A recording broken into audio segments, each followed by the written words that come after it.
सुनने से ही याद हो जाएगा, ठीक है ना। बार बार सुनेंगे। जीके पढ़ने का सबसे बेहतरीन तरीका जो है वो क्या है, बार बार रिपीट, बार बार रिपीट, ठीक है ना। क्योंकि जीके बहुत सारा है और जीके में ऐसा नहीं है कि मैथ की तरह आप कंसेप्ट क्लियर कर लीजिएगा, एक बार आप पूरे कहानी को पढ़ लिए तो आपका पूरा कंप्लीट हो जाएगा, ऐसा कुछ भी नहीं है जीके में, ठीक है ना। हाँ, एक ओवरव्यू आपको मिल जाएगा कि क्या कहानी कब चला था, लेकिन वो कंप्लीट नहीं होगा। तो जीके आप बार बार पढ़िए और हमेशा तो मिसलेनियस क्वेश्चन ही पूछा जाता है, इसके लिए इसको बार बार अच्छे से ध्यान से सुनिएगा। चलिए अभी आपको बताना है, संविधान के संरक्षक के रूप में सर्वोच्च न्यायालय का अधिकार विश्व के किस संविधान से लिया गया है? संविधान का, अमेरिका के संविधान से, ठीक है ना। भारतीय संविधान का संरक्षक कौन है, अभिभावक कौन है? सर्वोच्च न्यायालय यानी कि सुप्रीम कोर्ट, ठीक है ना। और ऐसा सुप्रीम कोर्ट जो है, सर्वोच्च न्यायालय जो होगा संविधान का संरक्षक, ये किस देश से लिया गया है? तो अमेरिका से हम लोग ऐसा लिए हैं व्यवस्था। आगे आपको बताना है, भारतीय संसद द्वारा राज्य पुनर्गठन अधिनियम को किस वर्ष पारित किया गया था? 1956, ठीक है। राज्य पुनर्गठन अधिनियम 1956 के द्वारा, ठीक है ना। भारत के संविधान में अनुच्छेद 51 के ए आपको क्या व्याख्या करता है? मौलिक कर्तव्य के बारे में जानकारी देता है, मौलिक कर्तव्य का उल्लेख किया गया है। मूल संविधान में मौलिक कर्तव्यों की संख्या कितनी थी? 0। मूल संविधान में 0 थी, जबकि कब आया क्या बोलते हैं, कर्तव्य जो है, मौलिक कर्तव्य कब आया?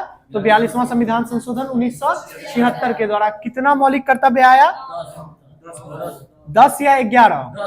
10। और अभी वर्तमान में कितना मौलिक कर्तव्य है? 11 कर्तव्य है, ठीक है ना। जब आया था ये तो 10 मौलिक कर्तव्य था और अभी 11 हो गया। चलिए आगे आपको बताना, लोकसभा में अविश्वास प्रस्ताव के लिए कितने सदस्यों की लिखित सहमति होनी आवश्यकता है? 1/3, 50, बिल्कुल सही है, 50। यानी कि जो कोरम होता है ना, जो गण पूर्ति होता है, वही संख्या आपको चाहिए किसके लिए? अविश्वास प्रस्ताव के लिए, ठीक है ना। किसी भी पार्टी को लेकर के, किसी भी सरकार को लेकर के आप अविश्वास प्रस्ताव लाना चाह रहे हैं तो कम से कम 50 जो है सांसद आपके पक्ष में होने चाहिए, तभी आप ला पाइएगा। और ये लोकसभा की बात है। संपत्ति का अधिकार अब किस प्रकार का अधिकार बन गया है? कानूनी अधिकार बन गया। संपत्ति का अधिकार अब कैसा अधिकार बन गया है? कानूनी अधिकार बन गया, विधिक अधिकार बन गया है, ठीक है ना। आगे आपको बताना है, भारत के संविधान के अंतर्गत किसी कम्युनिटी को किस आधार पर अल्पसंख्यक घोषित किया जाता है? यानी अल्पसंख्यक घोषित करने का आधार भारत में क्या क्या है? 2 धर्म है, नहीं जनसंख्या नहीं। एक तो भाषाई आधार पे अल्पसंख्यक घोषित किया जा सकता है, एक तो धार्मिक आधार पे किया जा सकता है, ठीक है ना। भाषाई और धार्मिक, यही 2 आधार है, बाकी कोई तीसरा आधार नहीं है, ठीक है ना। किसी विशेष धर्म को मानने वाले लोगों की संख्या अगर कम है तो उनको अल्पसंख्यक मान्यता दे दिया जाएगा, या फिर किसी भाषा को बोलने वाले लोगों की संख्या अगर कम है तो उनको अल्पसंख्यक माना जाएगा भारत में, ठीक है ना। भारतीय संविधान की प्रस्तावना में अभी तक कितनी बार संशोधन हो चुका है?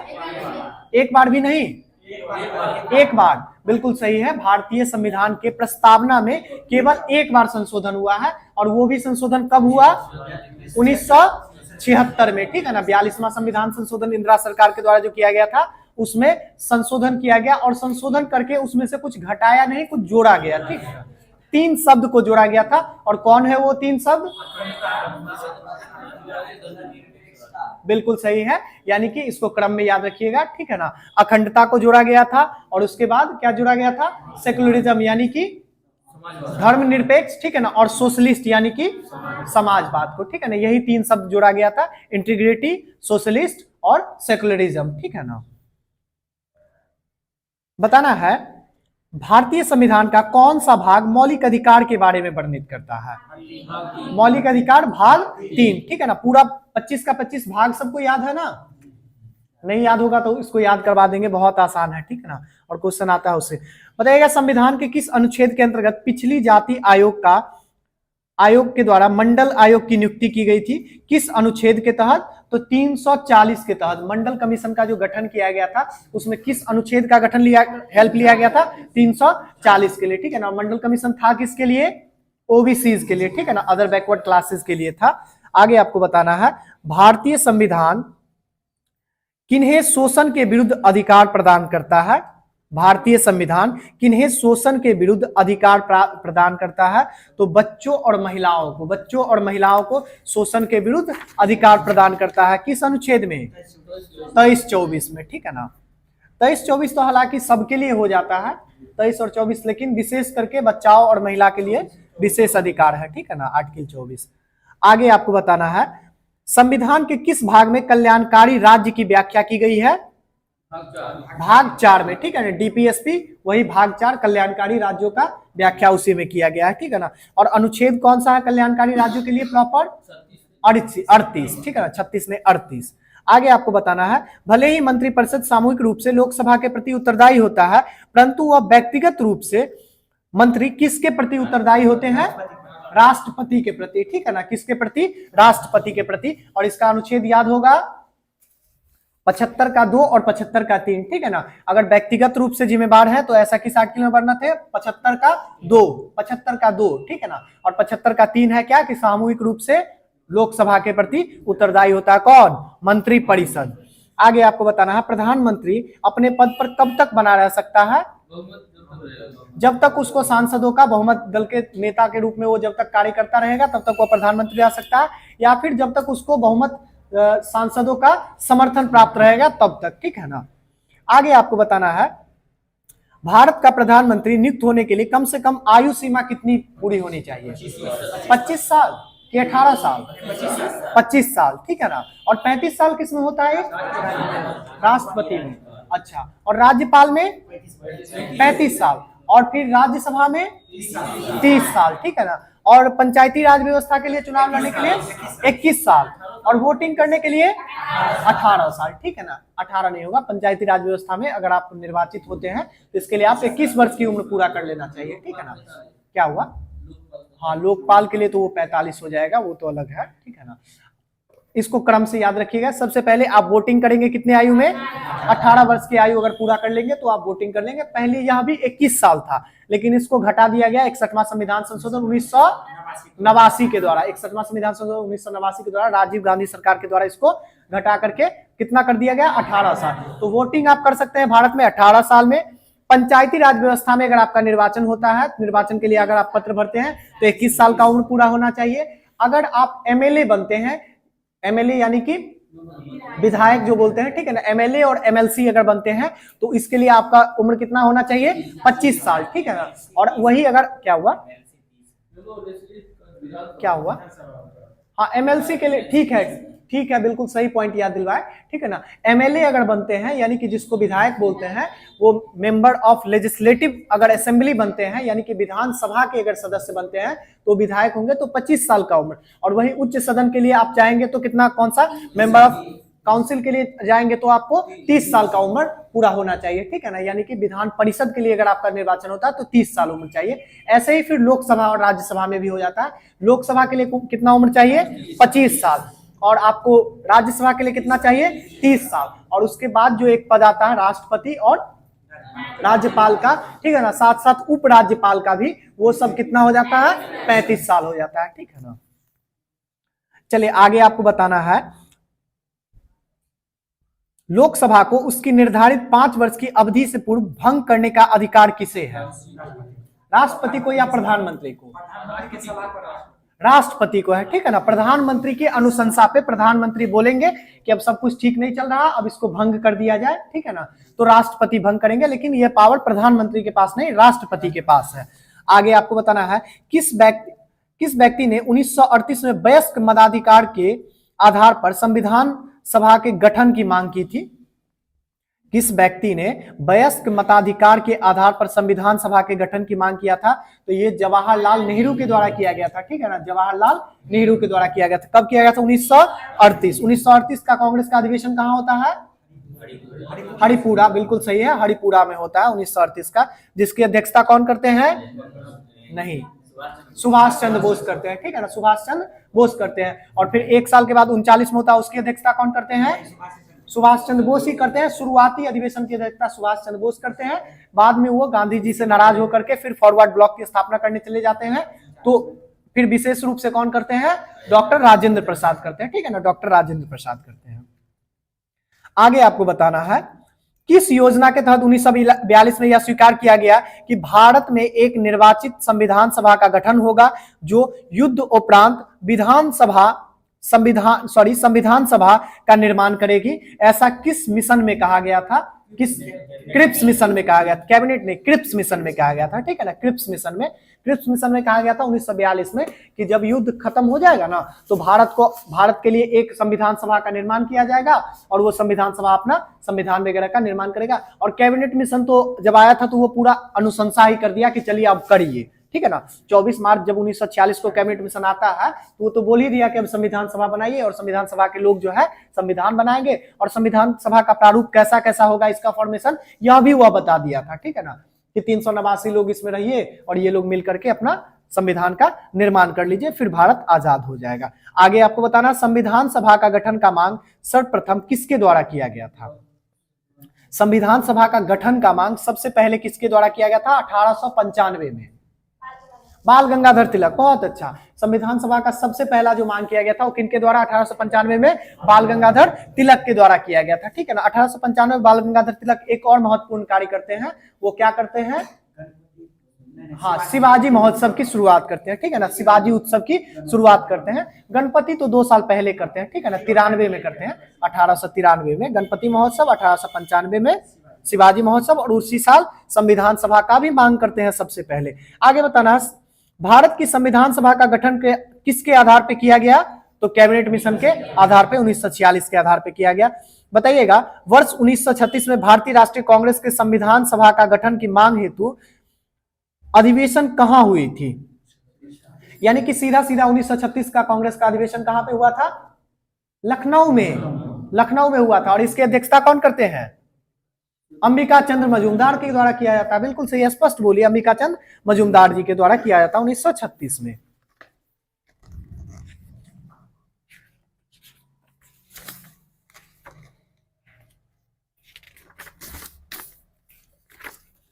चलिए आगे आपको बताना है, राज्य भाषा विभाग किस मंत्रालय के अंतर्गत काम करता है? राजभाषा आयोग जो है, राजभाषा विभाग जो है वो किसके? गृह मंत्रालय। बिल्कुल सही है। राजभाषा आयोग किस मंत्रालय के अधीन कार्य करता है? तो गृह मंत्रालय, होम मिनिस्ट्री के अंतर्गत कार्य करता है। कौन सा संविधान संशोधन भारत में पंचायत राज के सुदृढ़ीकरण से संबंधित है? 73वां संविधान संशोधन 1992 में आता है। 93 से तो लागू ही हो जाता पूरा अधिनियम, ठीक है ना, पंचायती राज व्यवस्था का। आगे बताना है आपको, संविधान सभा की प्रथम बैठक 9 दिसंबर 1946 को डॉक्टर सच्चिदानंद सिन्हा को अध्यक्ष चुना गया था। प्रमुख राजनीतिक दल ने इसका बहिष्कार किया था, वो कौन सा राजनीतिक दल था? मुस्लिम लीग के द्वारा बहिष्कार किया गया था, ठीक है ना। मुस्लिम लीग के द्वारा इसका बहिष्कार किया गया था। किसका? संविधान सभा की जो प्रथम बैठक हुई थी उसका। वो बोल रहा था कि हम लोग जब जैसे कहेंगे वैसे कीजिए, बांट करके कीजिए संविधान सभा का बैठक, नहीं तो नहीं कीजिए। तो मुस्लिम लीग के द्वारा इसका बहिष्कार किया गया था। बताइएगा, संविधान इसमें जिक्र आया किनका? सच्चिदानंद सिन्हा का। 9 दिसंबर 1946 को सच्चिदानंद सिन्हा का चयन होता है किसके लिए? अस्थायी अध्यक्ष के रूप में, ठीक है ना। बताइएगा, 9 दिसंबर 1946 को अस्थायी उपाध्यक्ष के रूप में मनोनीत कौन होते हैं? सच्चिदानंद सिन्हा के द्वारा ही। नहीं, राजेंद्र प्रसाद कैसे? 9 दिसंबर 1946 को इनका नाम है फ्रैंको एंथोनी, ठीक है ना, याद रखिएगा, फ्रैंको एंथोनी। यानी कि सबसे पहले जो संविधान सभा में मनोनीत होने वाले उपाध्यक्ष थे वो कौन थे? Franco Anthony. और बाद में चल करके ना 11 दिसंबर यानी दूसरी बैठक जो होती है 11 दिसंबर 1946 को डॉक्टर राजेंद्र प्रसाद को सर्वसहमति से अस्थाई अध्यक्ष चुना जाता है। अस्थाई अध्यक्ष चुना जाता है। उस दिन 2 लोगों को उपाध्यक्ष चुना जाता है, उन दोनों का नाम बताना है आपको। यानी कि संविधान सभा के पहले उपाध्यक्ष का नाम बताना है। जैसे मनोनीत शब्द लगा दिए तो फ्रैंको एंथोनी आ गए, ठीक है ना। जैसे आपको अस्थाई लगा दिए शब्द तो कौन आ गए? सच्चिदानंद सिन्हा आ गए। इसी तरह से आपको बताना है संविधान सभा में पहले उपाध्यक्ष कौन थे।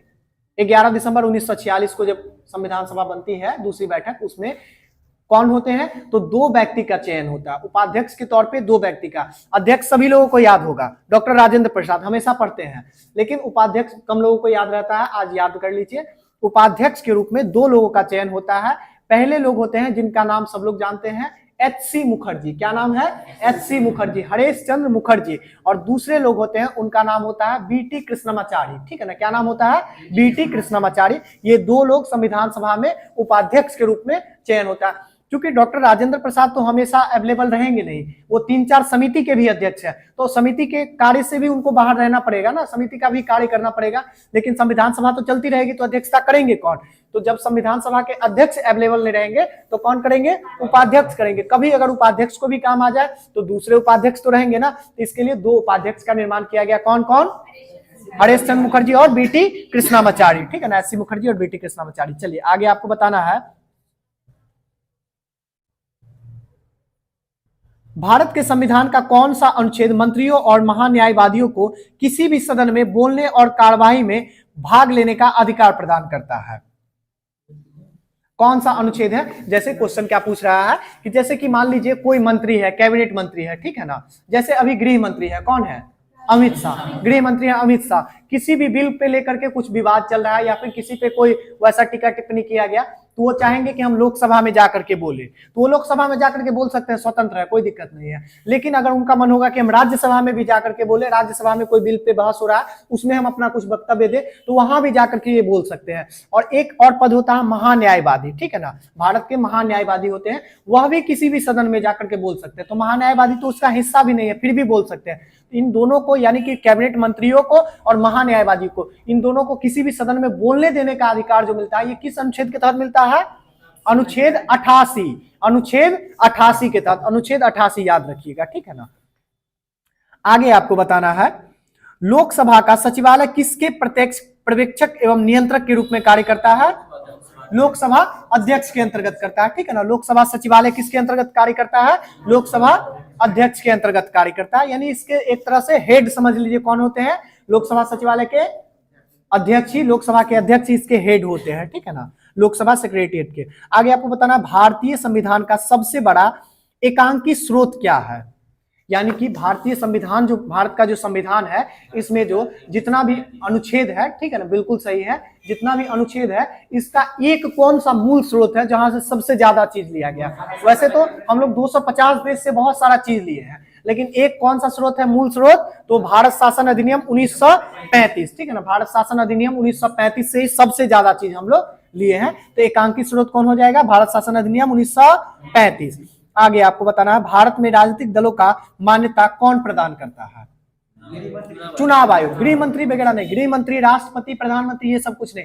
भारत में कोई भी दल जो है वो राजनीतिक दल होगा या नहीं होगा, इसका निर्णय कौन लेगा?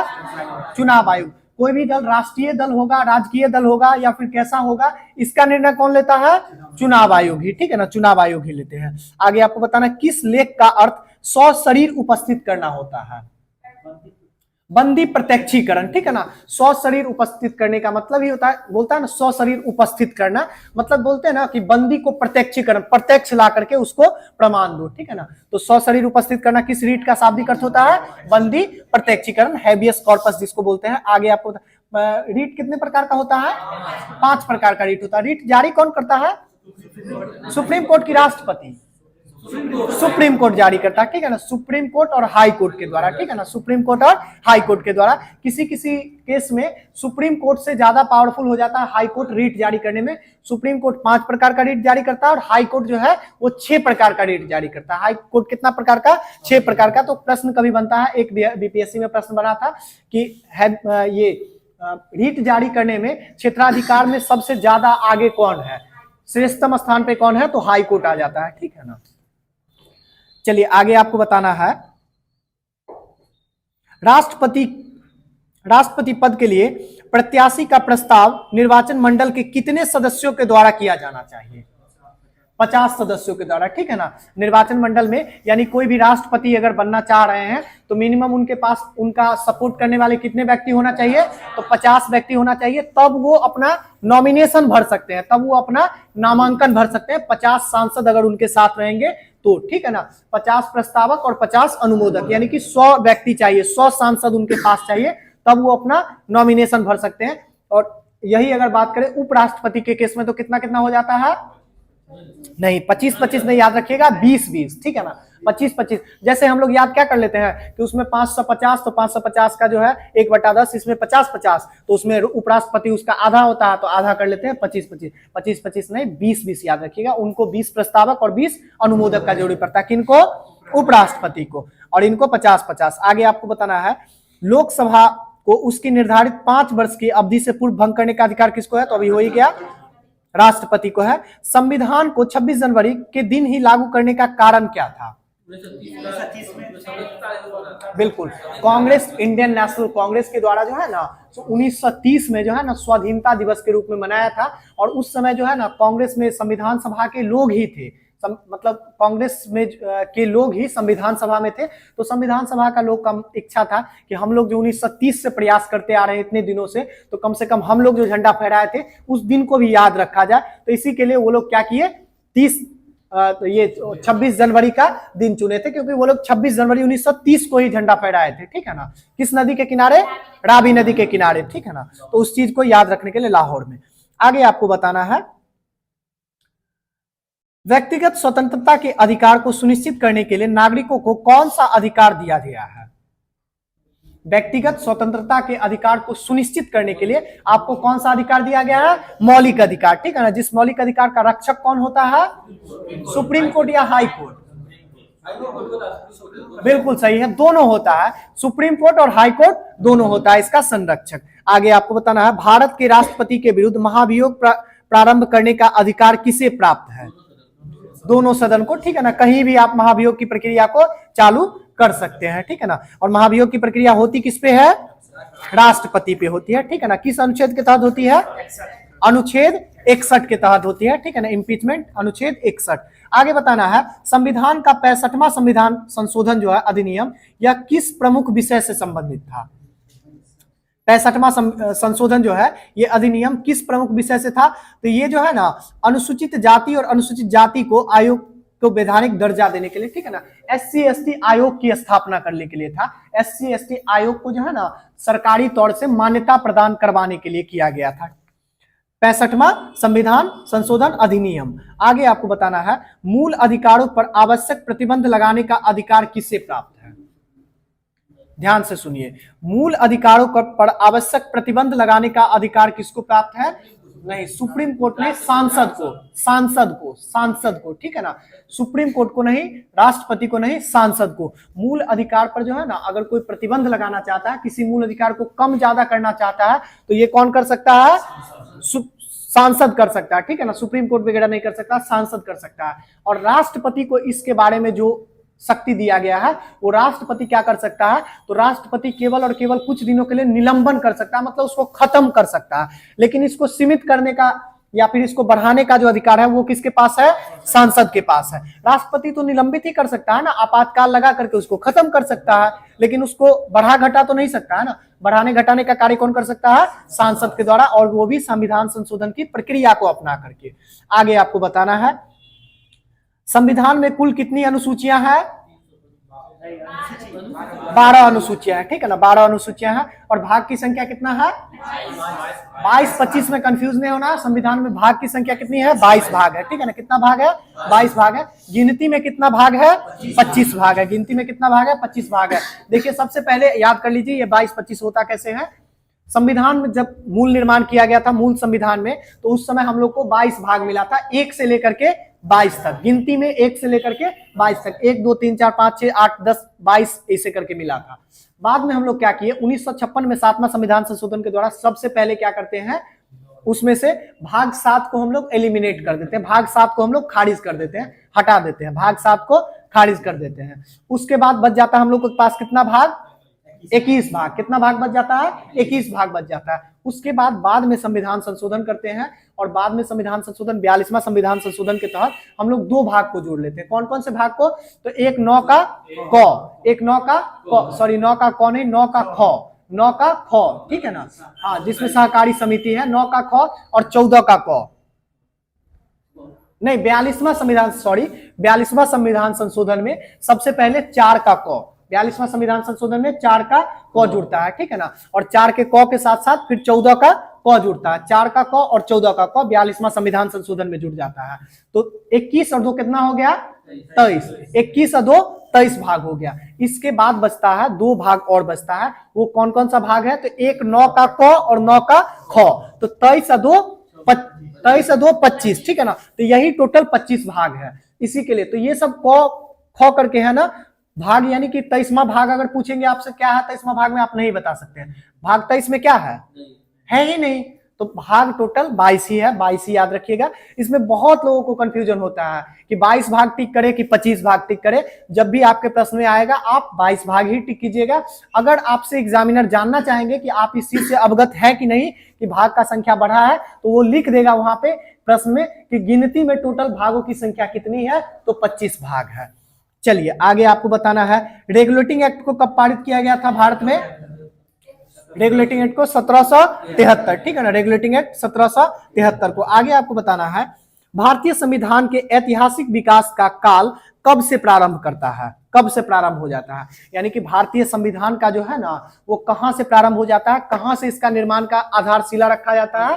तो 1773 से यही से ना बार बार संविधान आ रहा है, उसमें संशोधन हो रहा है, बार बार अधिनियम आ रहा है, उसमें संशोधन हो रहा है, होते होते 1935 का लास्ट में अधिनियम आता है और वो सबसे बड़ा आता है। और उसके बाद हम लोग का तो फिर संविधान बन ही जाता है 1947 में, मतलब 1946 में संविधान सभा का गठन के साथ साथ 1949 तक कंप्लीट ही कर लेते हैं। तो 1773 ही इसका आधार वर्ष है, ठीक है ना। आगे आपको बताना है, किस अधिनियम के द्वारा भारत में गवर्नर जनरल को अध्यादेश जारी करने की शक्ति दी गई थी? 1861, ठीक है ना। गवर्नर जनरल को अध्यादेश जारी करने की शक्ति किसमें दी गई थी? 1861 में, भारत परिषद अधिनियम 1861 के द्वारा ही। आगे आपको बताना है, भारत के गवर्नर जनरल को किस एक्ट के द्वारा अपनी समिति के निर्णय को अस्वीकार करने का अधिकार मिल गया था? यानी उसका जो समिति है, उसका जो कमेटी है, वो अगर कोई निर्णय दिया उसको वो ठुकरा भी सकता है। ये कब मिला था? तो 1786 का अमेंडमेंट एक्ट था, ठीक है ना। 1786 का अमेंडमेंट एक्ट था। 1773 में जो आया था ना, क्या चीज? Regulating act. उसी रेगुलेटिंग एक्ट में फिर से अमेंडमेंट किया गया, संशोधन किया गया, उसी में उसको शक्ति मिल गया कि आपका कमेटी अगर कोई रिपोर्ट देता है, आपका मन है तो मानिए, नहीं मन है तो ठुकरा दीजिए, ठीक है ना। ये कब मिला था? 1786 के अमेंडमेंट एक्ट में मिला था। आगे आपको बताना, संविधान में वर्णित मौलिक कर्तव्यों में कौन सी समिति के सिफारिश पर, यानी कि संविधान में जो मौलिक कर्तव्य है ये किस समिति के सिफारिश पर जोड़ा गया था? सरदार स्वर्ण सिंह समिति के सिफारिश पर जोड़ा गया था, ठीक है ना। आगे आपको बताना है, नीति निर्देशक तत्व को समुचित क्रियान्वयन का अधिकार किसको है? यानी नीति निर्देशक तत्व को जो है लागू करने का पूरा पूरा अधिकार किसको है? राज्य सरकार को। किसको है? राज्य सरकार को। ना ही हाई कोर्ट, ना ही सुप्रीम कोर्ट, ना ही प्रधानमंत्री, राष्ट्रपति, किसी को नहीं, राज्य सरकार का ये अधिकार है। राज्य सरकार को मन होगा 10 मिनट के बाद ऑफ कर दीजिएगा, ठीक है ना, 10 मिनट के बाद आपके ऑफ कर दीजिएगा। यानी कि राज्य सरकार का मन है तो वो उसको चालू रखेगा, मन है तो उसको घटा बढ़ा सकता है। तो पूरा पूरा इस पे अधिकार किसका है? राज्य सरकार का ही अधिकार है। आगे आपको बताना है, भारतीय संविधान की 12वीं अनुसूची का संबंध किससे है? नगर पालिकाओं से। नगर पालिकाओं से, पंचायती राज से तो 11वीं अनुसूची है, ठीक है ना। 11वीं अनुसूची आप लोग को याद है कि नहीं? हाईलाइटेड याद है, पूरा पूरी नहीं याद है। चलिए सबसे पहले आज आप लोग को भाग और अनुसूची दोनों अभी याद करवा देते हैं, लेकिन अच्छे से सुनिएगा तब याद होगा। हमको लगता है इस क्लास में पहले कभी बताए थे भाग अनुसूची? बताए होंगे, ठीक है ना, एक ही बार बताए होंगे। अभी फिर से बताते हैं, इसको अच्छे से याद कर लीजिएगा। सबसे पहले देखिए भाग 1 की बात करते हैं। भाग 1 में क्या है? संविधान में टोटल कितना अनुच्छेद? 395। संविधान में टोटल अनुच्छेद कितना? 395। उसको अनुच्छेद 395 अनुच्छेद को व्यवस्थित ढंग से लिखने के लिए हम लोग चैप्टर बाय चैप्टर बना लिए। क्या बना लिए? चैप्टर बाय चैप्टर, यानी कि भाग बाय भाग बना लिए। तो 22 भाग में उसको डिवाइड कर दिए 395 अनुच्छेद को। वही अभी हम लोग याद करेंगे कि किसमें क्या चीज है, किस भाग में, यानी कि चैप्टर का हेडलाइन याद करेंगे कि पहला चैप्टर है वो क्या चीज से जुड़ा हुआ है। तो सबसे पहले भाग 1 की बात करते हैं, उसके बाद अभी अनुसूची भी याद करवाएंगे। भाग 1 में बताइएगा सबसे पहले क्या है? भाग 1 में क्या है? भारत राज्यों का संघ है, ये अनुच्छेद 1 है, ठीक है ना। हाँ, ये अनुच्छेद 1 है। पहला भाग में जो वर्णित किया गया है वो भारत के राज्य क्षेत्र के बारे में, ठीक है ना। भारत कहां से कहां तक विस्तृत होगा, भारत कहां से कहां तक होगा, इसके बारे में विस्तार से बताया गया। किसमें? भाग 1 में, ठीक है ना। भाग 1 में। भाग 2 में क्या है? भाग 2 में नागरिकता। भाग 2 में क्या है? नागरिकता। भाग 3 में क्या है? मौलिक अधिकार। देखिए अभी यहां से 9 तक चलेंगे ना, दिक्कत नहीं होगा। 9 से फिर आगे बढ़ेंगे, फिर 15 से 20 में दिक्कत नहीं होगा। 9 से लेकर के 15 तक में ज्यादा, 9 से 14 तक में ज्यादा दिक्कत होता है। फिर थोड़ा सा 1-2 भाग 15 से लेकर के 20 तक में 1-2 भाग गड़बड़ाता है। तो अभी 9 तक तो दिक्कत नहीं होगा। भाग 3 में क्या है? मौलिक अधिकार। भाग 4 में क्या है? मौलिक कर्तव्य, नीति निर्देशक तत्व, ठीक है ना। डीपीएसपी, नीति निर्देशक तत्व, भाग 4 में। भाग 4 के क में क्या है? मौलिक कर्तव्य। भाग 5 में क्या है? संघ। सब लोग बोलिएगा, भाग 5 में क्या है? संघ। भाग 6 में क्या है? राज्य। भाग 6 में क्या है? राज्य। भाग 7 में क्या है? निरस्त कर दिया गया। भाग 7 में है निरस्त कर दिया गया। भाग 7 को निरस्त कर दिया गया, वो तो दूर की बात है। भाग 7 में था क्या जो निरस्त कर दिया गया? भाग 7 में है क्या?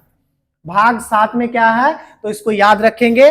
पहली अनुसूची के सूची ख का राज्य लिस्ट।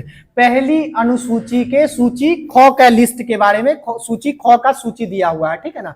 यानी कि इसको समझ लीजिए थोड़ा सा।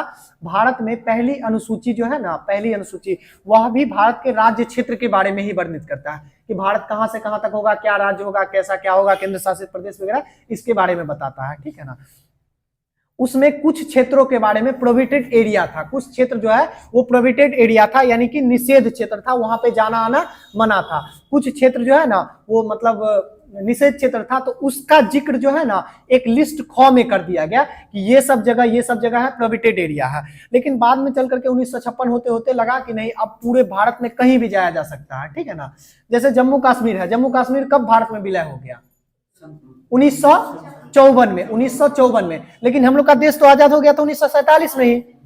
1947 में ही तो वो हम लोग में जब तक विलय नहीं हुआ था तब तक हम लोग फ्रीक्वेंटली वहां पे घूम नहीं सकते थे। इसी तरह से ना बहुत सारा क्षेत्र था, बहुत सारा जगह था जिसके बारे में उसमें लिखा गया था कि ये सब जगह थोड़ा सा प्रोहिबिटेड एरिया है, इसके बारे में बाद में देखते हैं क्या है, ठीक है ना। और बाकी क्षेत्र के बारे में लिख दिया गया सूची 1 में ही, पहली अनुसूची में।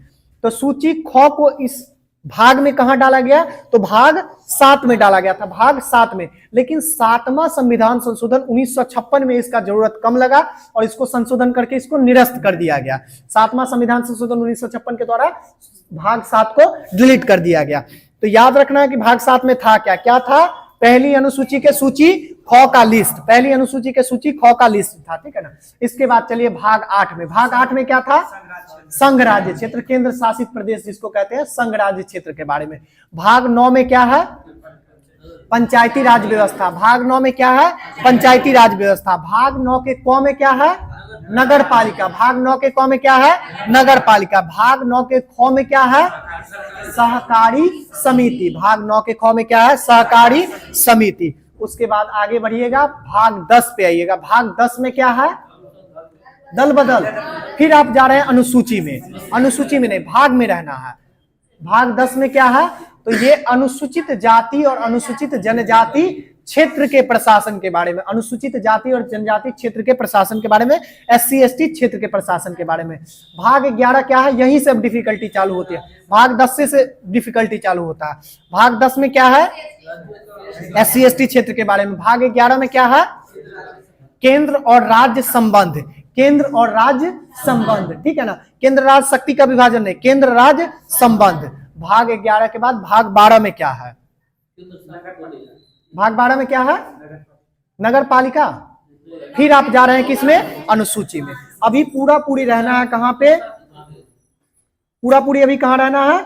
अनुसूची को छोड़ करके भाग में। तो भाग 12 में क्या है? तो याद रखिएगा, वित्त, संपत्ति, संविदाएं और बाद। 4 तिया 12। भाग 12 की बात कर रहे हैं। 4 गो चीज होगा इसमें, ठीक है ना। कौन कौन सा चीज? वित्त, संपत्ति, संविदाएं और बाद। ये किस में मिलेगा? भाग 12। भाग 10 में क्या था? भाग 11 और भाग 12 वित्त, संपत्ति, संविदाएं, बाद। बोलिए, वित्त, संपत्ति, संविदा और बाद, ठीक है ना। भाग 12। भाग 13 क्या है? भाग 13 क्या है? तो भाग 13 याद रखिएगा, भारत के राज्य क्षेत्र के अंदर व्यापार वाणिज्य की सुगमता है। भारत के राज्य क्षेत्र के अंदर व्यापार वाणिज्य की सुगमता है, भाग 13। भाग 14 बताइए।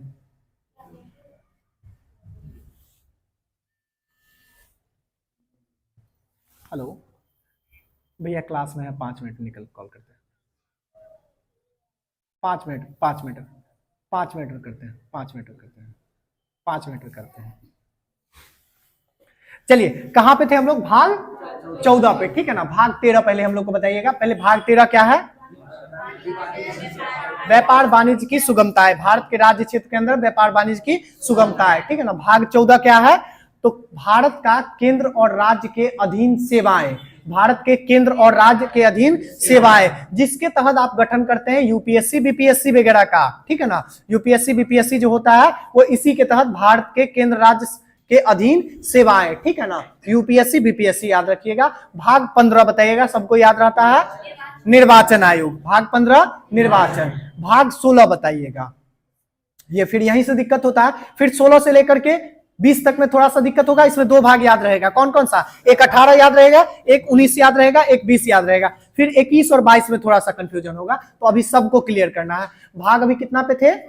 भाग 16 पे। तो भाग 16 याद रखिएगा, कुछ वर्गों के बारे में विशेष उपबंध। भाग 16 में क्या है? कुछ वर्गों के बारे में विशेष उपबंध।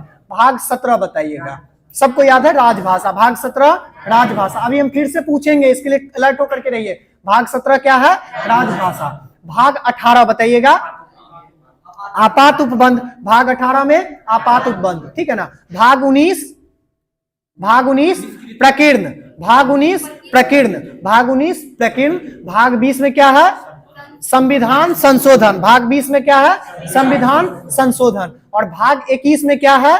तो अस्थायी और असंक्रमणकालीन व्यवस्था। बोलिए, अस्थायी और असंक्रमणकालीन व्यवस्थाएं। और भाग 22 में क्या है? तो प्रारंभ, ठीक है ना, हिंदी में पाठ्यक्रम और संक्षिप्त नाम। प्रारंभ, हिंदी में पाठ्यक्रम और संक्षिप्त नाम। जैसे डीएम, सीएम, पीएम बोलते हैं ना, ये सब क्या हो गया? संक्षिप्त नाम है। डीएम का मतलब डिस्ट्रिक्ट मजिस्ट्रेट ही समझते हैं, पीएम का मतलब प्राइम मिनिस्टर ही समझते हैं, ठीक है ना। इसका मतलब कुछ और नहीं समझते हैं। उसके बाद सीजीआई का मतलब क्या समझते हैं? Chief justice of India. ये सब कहां पे है? एसपी का मतलब सुपरिटेंडेंट ऑफ पुलिस समझते हैं। ये सब भाग 22 में लिखा हुआ है, ठीक है ना। एक बार फिर से रिपीट करते हैं और इसको एंड करते हैं। भाग 1 में बताइएगा क्या है? भारत का राज्य क्षेत्र के बारे में, ठीक है ना। भाग 2, भाग 3, भाग 4, भाग 4 का को, भाग 5, भाग 6, भाग 7। बहुत अच्छा, पहली अनुसूची के सूची ख का लिस्ट। भाग 8 केंद्र शासित प्रदेश, संघ शासित प्रदेश। भाग 9 पंचायती राज व्यवस्था। भाग 9 का क, भाग 9 का ख। भाग 10 एससी एसटी क्षेत्र का प्रशासन। भाग 11 केंद्र राज्य संबंध। भाग 12 4 तिया 12 बताए थे, 4 गो चीज, वित्त, संपत्ति, संविदाएं और बाद। भाग 13 बताइएगा, भारत राज्य के अंदर व्यापार वाणिज्य की सुगमता है। भाग 14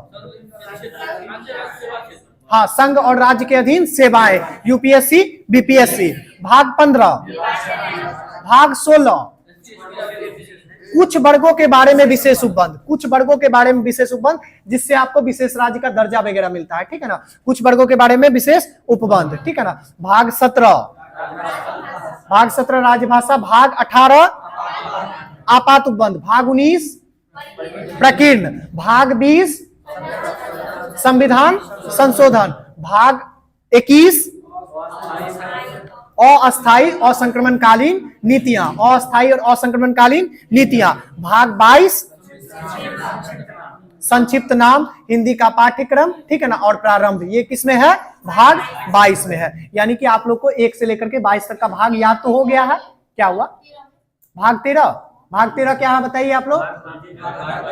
भारत के राज्य के अंदर व्यापार वाणिज्य की सुगमताएं, ठीक है ना, भारत के राज्य क्षेत्र के अंदर व्यापार वाणिज्य की सुगमताएं। एक बार आप जाइएगा किसी बुक से या फिर इंटरनेट से सर्च करके आज 22 भाग को फिर से एक बार पढ़ लीजिएगा, यह जीवन भर के लिए आपका आत्मसात हो जाएगा। चलिए आज क्लास यहीं पेंट करते हैं, कल से फिर देखते हैं।